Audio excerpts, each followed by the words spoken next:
Hi hello ఈరోజు మన ఛానల్లో చేస్తున్న రెసిపీ గులాబ్ జామున్. అవునండి, ఎంతో ఈజీగా చేసేసుకోవచ్చు. ఎలా అంటారో చూసేయండి. నేను ఎంటీఆర్ వాళ్ళది గులాబ్ జామున్ ప్యాకెట్ పౌడర్ అనేది తీసుకున్నాను. సో కట్ చేసేసి ఆ పౌడర్ మొత్తాన్ని ఒక బౌల్లో వేసేసుకోవాలి. సో ఇలా వేసేసుకున్న తర్వాత చాలామంది చాలా రకాలుగా కలుపుకుంటారు. ఇప్పుడు పాలు పోసుకుంటారు చాలామంది, హాట్ వాటర్, కోల్డ్ వాటర్. కానీ నేనైతే నాకు తెలిసిన ప్రాసెస్‌లో నార్మల్ వాటర్‌తోనే నేను ఇలా చపాతీ ముద్దలాగా గట్టిగా కలిపేసుకున్నా. సో, ఇప్పుడు వాటిని ఇలా రౌండ్‌గా బాల్స్ లాగా చేసుకోవాలి. ఎక్కడ పగుళ్ళు లేకుండా చేసుకోవాలి. ఇది చేసేటప్పుడు కొంచెం నెయ్యి గానీ, ఆయిల్ గానీ మీ హ్యాండ్‌కి అప్లై చేసుకొని రౌండ్‌గా బాల్స్‌లో అయితే చేసేసుకోండి.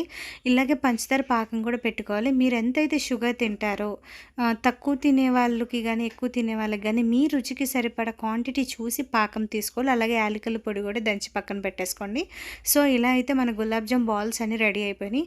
అండ్ పాకం కూడా పర్ఫెక్ట్‌గా బాయిల్ అయిపోతుంది. షుగర్ మొత్తం కరిగిపోయింది. ఇప్పుడు మనం దంచిన యాలకుల పొడి కూడా అందుట్లో వేసేసుకొని ఒక 2 మినిట్స్ ఆ యాలకుల పొడి కొంచెం అవి ఉబ్బుతాయి వాటర్‌లో వేసిన తర్వాత.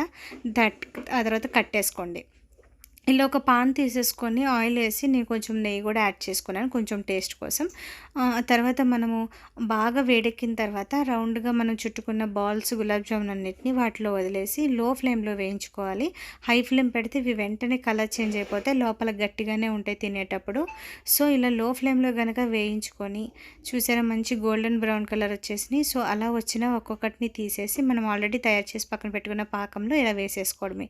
వేడిగా ఉన్నప్పుడే గులాబ్ జామున్ అందుట్లో వేస్తే పాకంలో అవి త్వరగా ఎవాపరేట్ అయిపోయి కొంచెం ఉబ్బి లోపల వరకు పాకం పట్టి సాఫ్ట్గా ఉంటాయి. తినేటప్పుడు ఇలా నోట్లో పెట్టుకోగానే అలా కరిగిపోతాయి అనమాట.